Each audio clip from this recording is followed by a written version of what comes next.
Analyse the situation from a military perspective, we can bring in Mikael Valtersson once again, former Swedish Armed Forces officer, joining us from Stockholm. Mikael, thank you very much indeed for the moment. What might American intervention in this conflict look like, and what should we read into the movement of American forces towards the Middle East?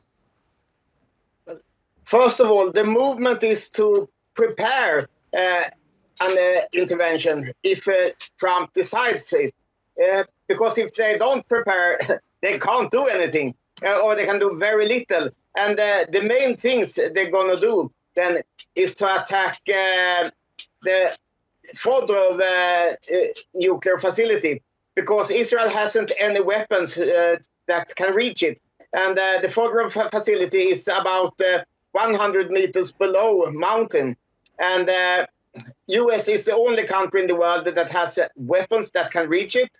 The Moab, as they call it, it can reach maybe 60 meters below the ground, and then it explodes. But it's unsure if it can go through 60 meters of mountain.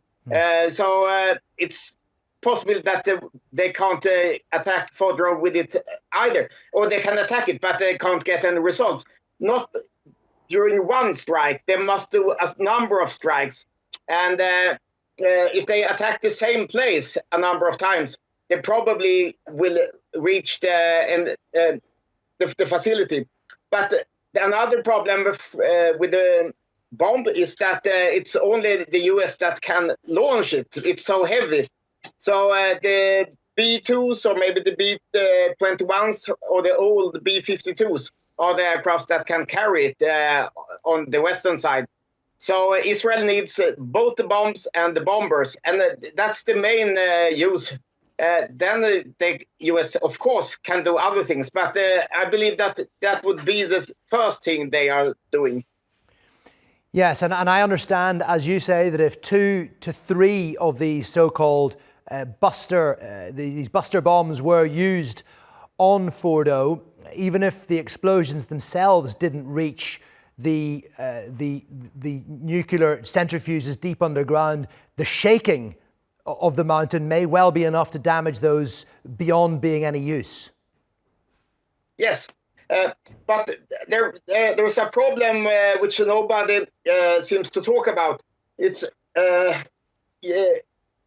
until recently, Iran had about 500 kilos of uranium that was 60% enriched, and it might be placed somewhere else.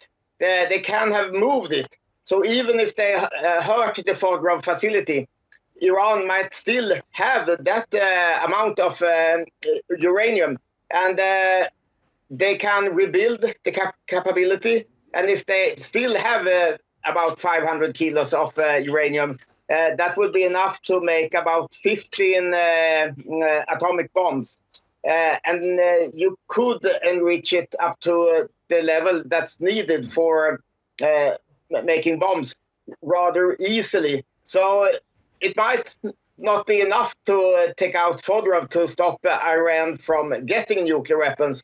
And even if they didn't want to get nuclear weapons before this war, they now realize that that might be the only thing that they can use to stop attacks against Iran. And the largest missiles can carry atomic bombs, but we don't know how long it would take.